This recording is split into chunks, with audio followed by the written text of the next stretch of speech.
Mes chers frères et sœurs dans le Seigneur, Nzambe apambola bino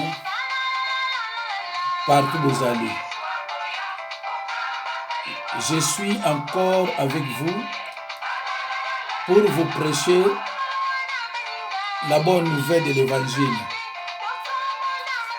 Et la bonne nouvelle de l'Évangile que je vais vous prêcher est intitulée Dieu punit l'iniquité des pères sur les enfants jusqu'à la 3e et la 4e génération.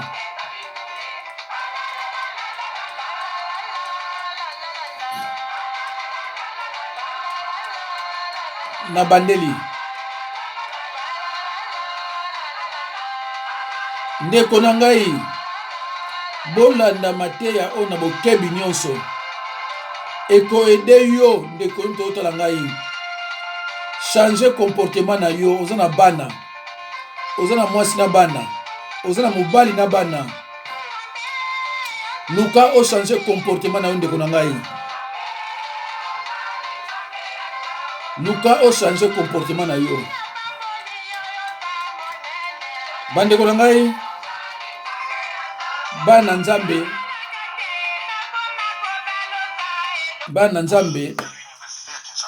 je suis avec vous pour vous prêcher la bonne nouvelle de l'Évangile. Et la bonne nouvelle que je vais vous prêcher est intitulée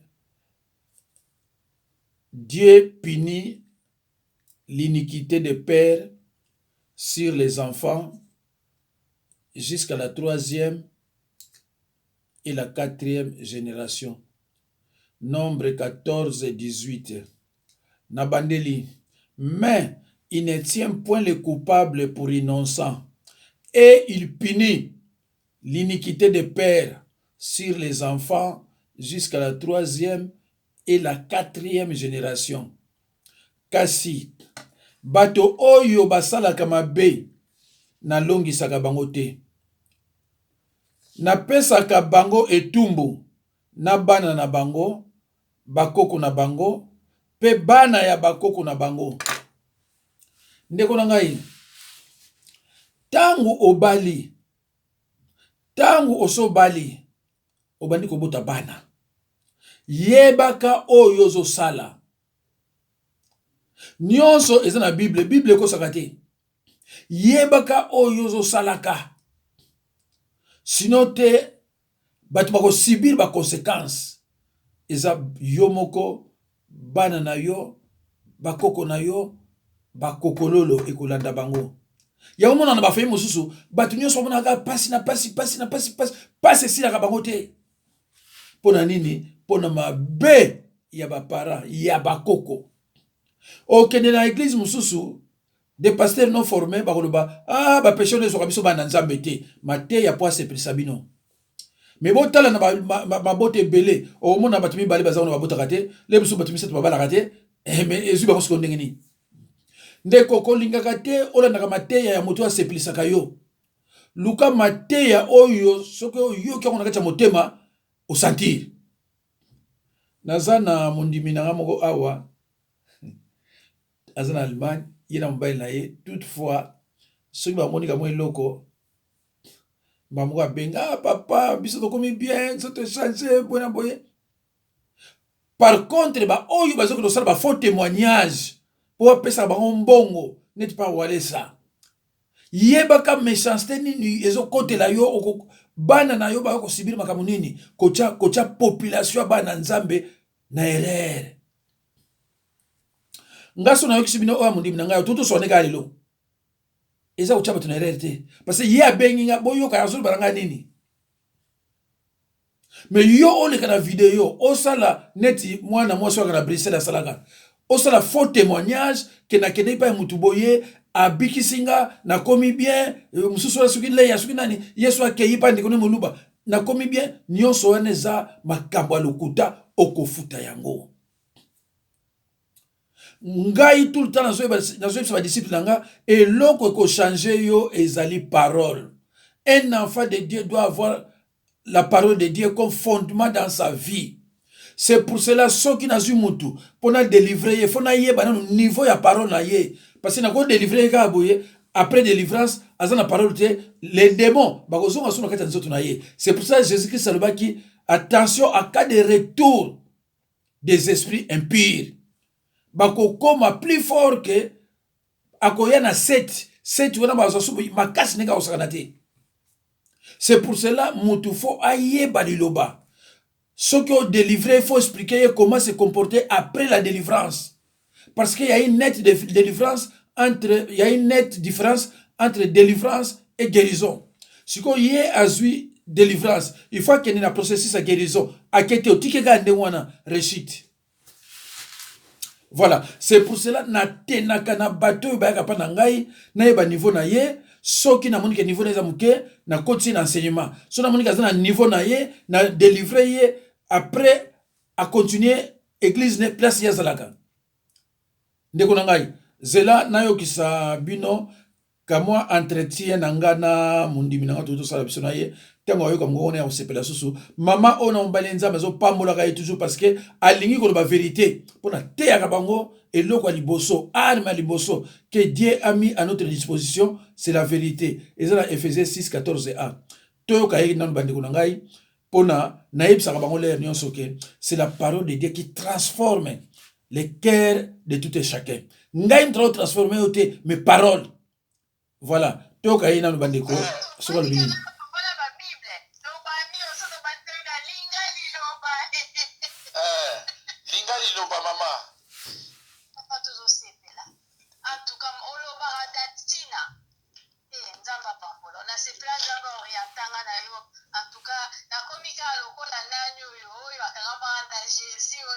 Marie de Magdala.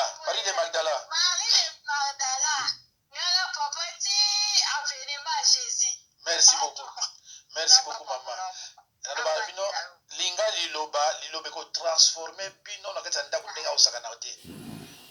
Bobo ki matea oto te lelo ya ndenge ba kangaki loboko ya polo na nyoka. Pourquoi apunaika loboko ndempa pa yozo kende loboko ndempa temeno sala kama presque nyonso. Amen. Ya mwana siko jeli to loto. Yango papa likamngana se rappela ko yo lobaki Satan ayela kabiso na moma ignorance papa. Poso ki to yebaki danger o ezana masumu o to yebi lelo. Papa to ngai to sala mote. Likabote mama nzambe za na retard te, pas nzambe retard la kate. Lukula bo moningai bozo la tamate ya très bien bozo comprendre bino mo bozo mona déjà ba changement parce que ngate bozo sala ba changement ona mais parole te sala changement parole de Dieu liloba. Liloba penza. Merci beaucoup. Ezo bangisa ezo pesa nelengi. Ezo omimoni mzoba omimoni na makambo ebele mais olobi atukate liloba eza malamu. Batu nyonso balika pa nanga surtout basi baibisa nga toujours que papa songa na yebaka yo avant de masumu ebelo na sala na ngango te parce que na sala ngote na yeko mona kelanga ki meme na livre bana na ngai na masumu ya génération ya punition ya nzambe donc ndeko lo bana biso ke obajo bota olingi bana na yo te. Oui. Papa, non. Oui. Non, en tout cas. Soko bandi ko bota mama fo yeba ndenge ni no tia conduite na yo. Etambole na yo ezala ndenge ni sinote bana oyo so bota ba kozala ba victime pour rien. Ya mwa trobaika ke. Ba kombi na kimia. Omone ko siko. Bana yo bazaki boye. Bana ngai au fur et à mesure bana ba respect ba botosi bana la classe ba kombi bazo travailler. Donc, il y a autre le bien à passer à l'obaki, il y a moins d'indemnisation, sont moins déjà pas la nayo, bah comme il reste dans la bazaki na moto, c'est que nous a dit que quoi nzambe, papa malobane et son de la rapso la mito et ça ko palola et ça, na la biti malem mais tous à va faire à Jésus Christ. Malem. Merci maman nzambe apambola bino natiki bino pona ya babatu mususu. Merci papa. Au revoir. Merci. Bomoni bandi ko musala salaka. Musala nange zali kolakisa mutu liloba. Boyoki yeninga zo témoigner ndako ko na kimia pona liloba. Pona lo mususte pona liloba. Tout est sanctifié par la parole et par la prière. Jésus-Christ ne cessait de dire, ceux qui sont mes frères et sœurs, ce sont ceux qui écoutent la parole de Dieu et qui la mettent en pratique. Ndeko na ngai nazana biloko ngo ebele bango nyonso bazo benganga ezana mkono otila bino na video mobimba yeka te abase bele témoignage sur témoignage ozo na témoignage mo obino mo ozo na ke ezana ngo centricage bo nyaka zoloba mais yo sikoyo okunosala témoignage ya lukuta na video po bana na nzambe bakende pa mosala nzambe wana oyo bible zoloba ke serviteurs inutiles de fontaines sans eau. Pourquoi bazoloba na bino boya ba témoignage ande wana parce que bikaza na mundi mosantu te ayibike akosa lelo ko te il faut siko ko kenya tromperie pe na mensonge eza mawa mingi bino tozoko nozoka bambongo ba 2000 ba 3000 po bosala ka ba témoignage ya lukuta bande ko bola na boyoka ngai na miloko na zoteya. Alors bande ko na ngai les iniquités des parents affecteront les enfants et à cause des parents les enfants seront châtiés jusqu'à la 3e et 4e génération. Alors, bande konangai, natiki Bible na chambre haute, tourner kotanga na Exode 25. L'iniquité des pères peut se transmettre à leurs enfants, comme le dit Exode 25. Ndeko nangai, eza pasi. Tangu yo ozako ezanet na lobaki yo bengisi mutu na poto obuni parce ça facilité ye aya wa ale semul matame ko mine na bali mwasi bango na mwasi lo balobi yo zandoki tangu ya na kisasa yo zandoki te tangu ya komi awawa abali bango na mwasi babi yo ndoki siko ndeko bible lobi cette méchanceté bana bakofuta yango bakoko na bino bakofuta yango eza automatique eza teke baza ko lokayo bible mtezo bani wana nazana par exemple belé batu musu ba bengisa bango na bandiko na bango balingi kutoyoka teke balo bande ko nem to bengisa ke nazana bakamo belé. Alors yo soko na kawana yeba yango même yo kufi bana na yo bakoko na yo bakozala ba victime na yango. Eza Bible eza ngai te. Alors bande ko ngai les parents peuvent transmettre corporellement les résultats de leurs iniquités ou de leurs maladies. Ndeko nayibi lisomo ko sabino entre parenthèses. Tata moko akendaka na mboka. Akena mboka ayibi soso batale.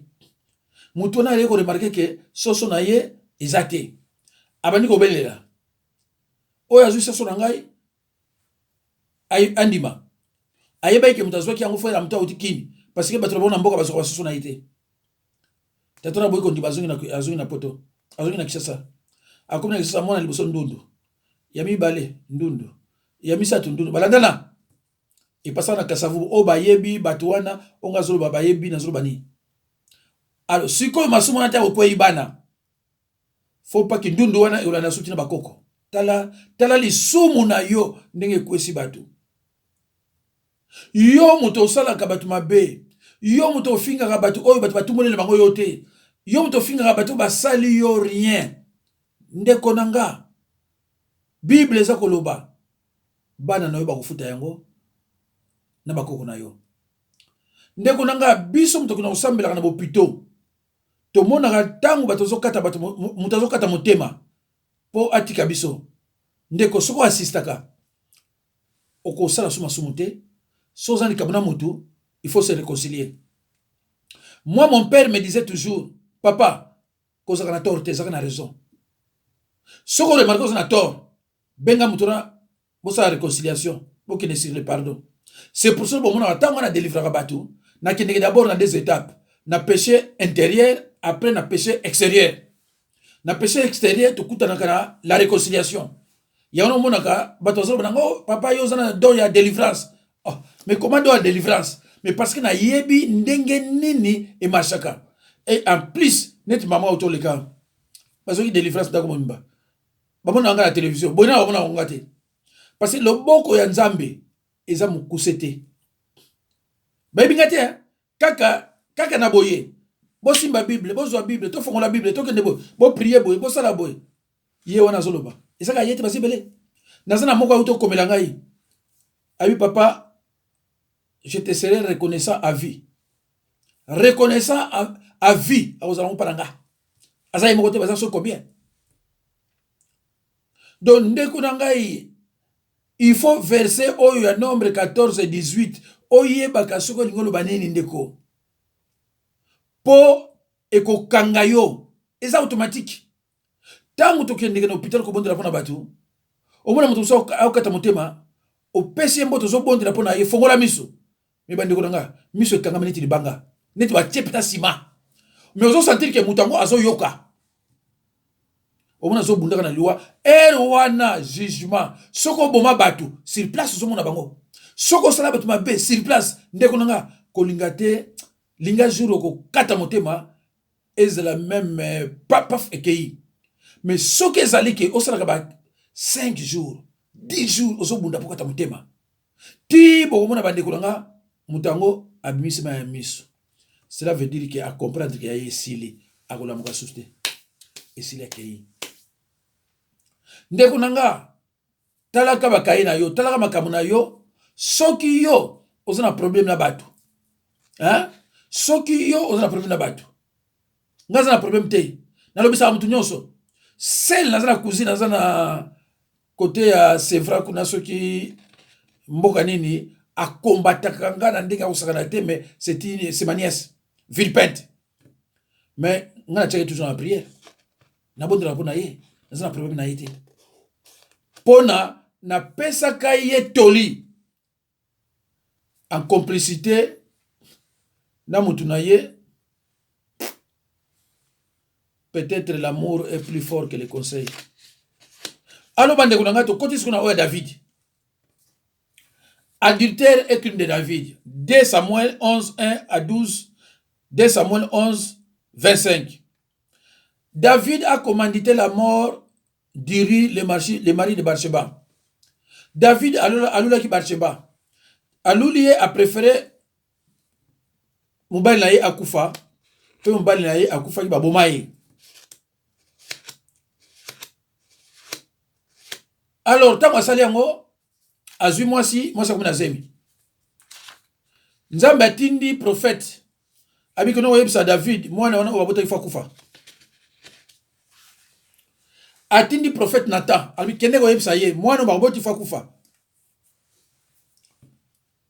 Jeûne et confession non exaucée. Tant que David a eu na bino tina kota jeûne na prière. Jeûne et confession non exaucée.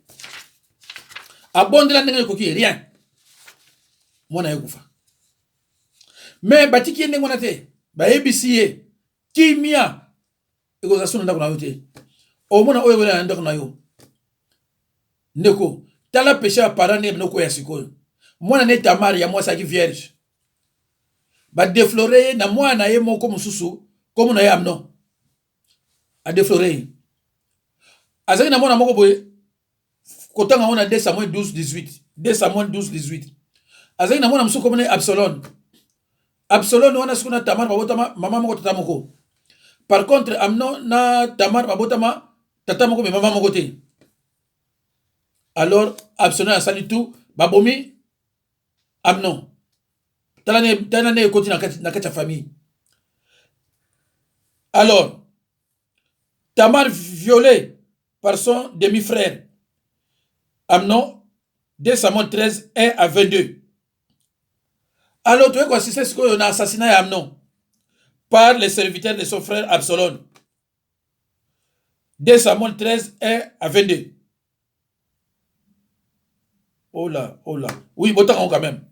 Parce qu'il a répété même verset. Bande Konanga.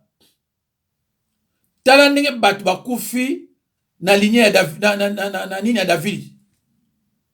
David a eu qui Absalom a kufi pasi wana nzamba salike pasi oyo famille ya Bathsheba wa monaki il faut yepe David amuna pasi wana tala bana nde bazo kufa yangwana babsom ye akoma kolela C'est ce que j'ai dit dans Balabasi, on a yaba outra bimangal oh. Mais nous sommes là, l'air nous sommes na mutu kanga on est sur biloko nini. Est-ce que what is la prière na yo bien David?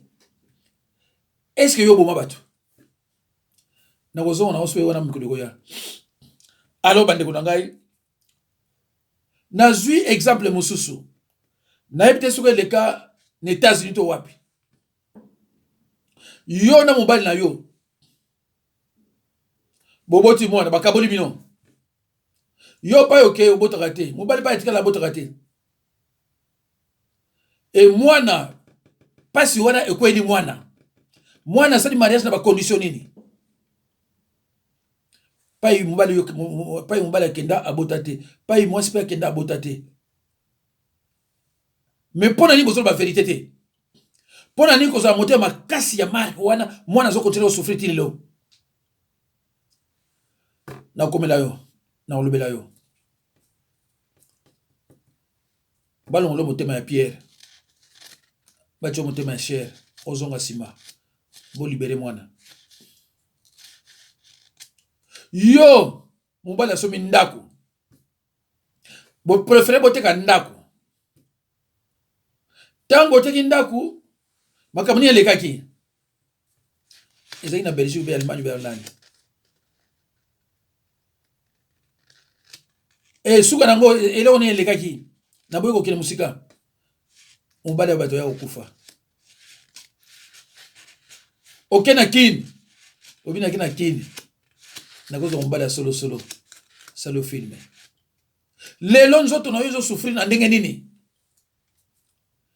Bible lobi ta una bandaki na tanga yi awa. Mais il ne tient point les coupables pour innocents. Nzambe azoka coupable a comme ça innocent. La miséricorde de Dieu n'exclut pas la punition. Soko matina bis au futa ticket, au continue autoroute, au futa péage, c'est obligé. Ya on a bisa bandiminanga même après la délivrance, nzamba ko tiko ndingona te. Comment punition ko zala poye baké a délivrer yo mo sala mabe. Il faut aussi bien comme loko. Boteki ndako na mobali. Osombi wa bijoux combien? Combien de bijoux sombi? Oyeba ya musala nzambe, olipo osaka na musala nzambe. Toko kende, toko yokana. Ndeko na ngai. Na rappele bino susu o père nga na oyebisa ngai. Alobi nga kozala na torte. Koluka toza na tor. Luka kozala na raison. Po muto yo sali mabe. Yo ko bosa te ko sala mabe. Ezali ti muto yo bengisi na poto. Même à reconnaître l'autre, mais tiens au kufa, akoyeba yom to memani apoto, akoyeba yango, akobosa na mote. Moi si na ye akoyeba yango. Ba na ye faut pas akoyeba pe yango, même so yezo wanga na yango. Balobi ye azandoki. Ba tu wana tango ba ye, ba sali soki plus de 20 ans, ba kota hôpital te, ba kota hôpital te, ba bela répété, mais ba kangi mutundoki. Tango mal chance bani ko yela yo ya nombre. Obano luka batata mwasi esuki na banani. Alors bandeko, attention, na jusqu'au oyo entre parenthèses. Attention, chaque parole que nous prononçons a un effet, soit positif, soit négatif. Wane le babi na Job 15:6. Chaque parole que nous prononçons a un effet, positif comme négatif. Alors, ce qui est négatif, Bible dans Matthieu 12:37. Matthieu 12:37. Et le Bible, par tes paroles, tu seras justifié. Par tes paroles, tu seras condamné. Ndeko, yo mutu munoko supu, munoko nzube, munoko gilette. Oye bimana munoko na yo elaka poa, ko finga bat, poa, ko sala ko lobana batu, olobia ba kumisinga. Ndeko nanga. Chaque parole que nous prononçons a un effet, soit positif, soit négatif. La Bible dit dans Job 5:6, les malheurs ne sortent pas de la poussière. Tout malheur a une cause. Tout malheur a une cause. Et cause en yo yebiango. Obanoki de côté mosusu. O nokondoki, o totaleki ndoki, o totamosi ndoki, o boy tout malheur a une cause. Tango yo fongola ki munoko. Neti journaliste. Batu bazotala yo. Mais batu va répondre yo te. Parce que les éducations na bango te. Bazotala ka yo, o sala lelo, ekokite, o sala lobby ekokite. Okolela la wese un jour de konangai. Un jour okolela la wese. Okozala yo moko, ozala batemoin te. Munoko, c'est pour cela que boyo ki mundi minanga wana. Nalobaka toujours linga parole obando banga makambo. Linga parole obando banga makambo. Jésus-Christ a solobat nyonso, ceux qui sont mes frères et sœurs, ce sont ceux qui écoutent la parole de Dieu et qui la mettent en pratique. Alors la parole de Dieu, bazo pesa biso ba verset. Code de route. Yango, comporte-toi comme ça. Kofinga mutu te eza péché. Kosala boite, kosala ba faux témoignage te pona mutu eza péché. Yo bité eza péché te. Mais si ko yo balobi il tient point les coupables pour innocents. Il faut yo ofuta yango. Okomina âge nini ozo ebate. Aussi bible balobi ngape na za mwana nzambe. Mais oza mwana nzambe oza se comporter boy. Olobi oza mwana nzambe, comment tu te comportes de la sorte? Parce que mutu o babingi mwana nzambe faut changer comportement. Ndenge na yebisa bandimina nga nyonso, ngai soko za mwasi, na ndaku na yo, kimia te, na bengani yo. Et juste comme ça. Parce que un pasteur a un droit ko bengana na église. Et zina batu so ba bible te. Yo za mwasi na ndaku na kimia te, oya ko somela pa nga, amen, na bengani yo. Amen, na bengana. Na tiki le temps changer, soko changer te là-bas. C'est comme au bal aussi. Ceux qui n'ont pas boy, on s'arrête. Na benga na bikolo ko passer mususu. Ah pa nanga sumu taye ezali po a changer. Et ça pas ni comme souste. Yango na monaka ceux qui naza ko teya suspense ya laka. Ba yebi ki na strict ya. Ba yebi ka strict. Ngalo ngolo kabatu. Na bine di. Et si lu comme ça nze mususu. Ba ona zo ba yebi bien. O ba ya pa nanga. Na bine ka papa. Et si lu comme ça nze mususu. Oh, non, c'est fini. Comme ça, parce que oyebi passe ya la pasteur te. Boko amonda sango. Le ko na mutuzo so si bible ya pasteur, ah c'est pour cela. Mais musala oyo et l'équipe passe ya pasteur ezate. Na sana bato ba yulanga mawa. Hein? Na lemso 6h hein. Lemso la 5h hein. Si tout son na bato Washington, pa ba air eza différent na biso. Na l'air ni. Ndeko na ngai, mateya oyo yoka yango air nyonso. Nazana bandimi nanga balaka so alali mona zuma teya atie na zoyo kana ye olie obenga ka batu botonga ka batu neti ba journaliste okotaka toujours na péché ndena ko ba femmes zaïroises ba sala sur ba chaîne po ba soana ka bango na bango. Quelle éducation ba sala ba chaîne po ba tonga ka batu ba finga ka batu makambe belebele ya bozoba. Alors yo siko mwana nzambe ozona na batu ndengo na obaza na sorcellerie. Dans le bino 98% ya basi au bas la chaîne ya osala ba émission sont dans la sorcellerie. Na chema na mnokote je suis pasteur sont dans la sorcellerie. Moi c'est ça mutu oyo aza ndenge moto na mobali. Moi c'est ayebi na ndako misala neza nini. Mais so akoti ko tshaka makelele kuna et surtout ko finga ka batu. Ko tonga ka batu. Boye ba bala mo que c'est une sirène. Naza ko ya na ba yamino na sanza oyo ba bombe na ba bombe l'autre za dimanche na tie oyo lobby je suis ici na ucha so mususu bono yoka bande ko ngai na banzi na lobby oyo nyonso na ko ekoloba oyo na bongisaki ndeko ngai na reprendre susu nombre 14 18 balobi nini mais il ne tient point les coupables pour innocents. Et il punit l'iniquité des pères sur les enfants jusqu'à la 3e et la 4e génération. Kasi bato oyo basana kama be na longi saka bango te. Na pesa ka bango etumbo na bana na bango bakoko na bango pe bana ya bakoko na bango. Ndeko na ngai yo za na sorcellerie. Sorcellerie na yo olia kabana ya bato. Opesa kabana bato kindoki. yeba yango soki yo kufi. D'abord yo indirectement qui en faire parce que bazana besoin de batuna yote soni kamini OK ba on a faire vers pour na kinto kinayo. Oyo yo tiki bana oyo yo tiki, ils vont souffrir bango parce que ce sont les enfants des sorciers. Tina 4e génération. C'est pour cela, moi, j'ai toujours dit à mes disciples, soko zana ndoki, yebisanga ona mayele, to yeba ni to kosala potika yango. Mais soki otiki yango te, okufi, vers l'enfer. Parce que l'enfer a été créé pour Satan et ses serviteurs. Enfer est seulement pour na nzambe te. Les enfants de Dieu, les croyants nés de nouveau, n'ont pas de péché de condamnation. Ba péché obino baka oh ya salibo. Mutu tango azali pa nzambe, azana péché de condamnation te. Ezali ava kolala. Tu confesses ton péché journalier. Et si li, tango kufi yokena lola. Mais ba oyo bazana kamu susu wana. Namba inabino, dans les royaumes, dans le monde spirituel, il y a des royaumes. Les royaumes de Dieu, là où il y a l'amour, la joie, le Saint-Esprit. Et les royaumes sataniques, là où il y a la méchanceté, la trahison, la haine. Bouli moussatu zate, amour zate.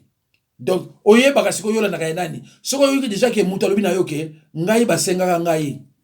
Basenga nga batu engana boya kan nzambe alokotinga soko yuka langage wana kolanda kayete soko yuka langage wana kolanda kayete soko zana matoya koyoka yoka soko po zana matoya koyoka te etaliyo menga na yebisio na lingi oyoka nzambe apambola bino bande kolanga na tiki bino à la prochaine occasion ndeto kutani na makambo na nzambe. Merci beaucoup.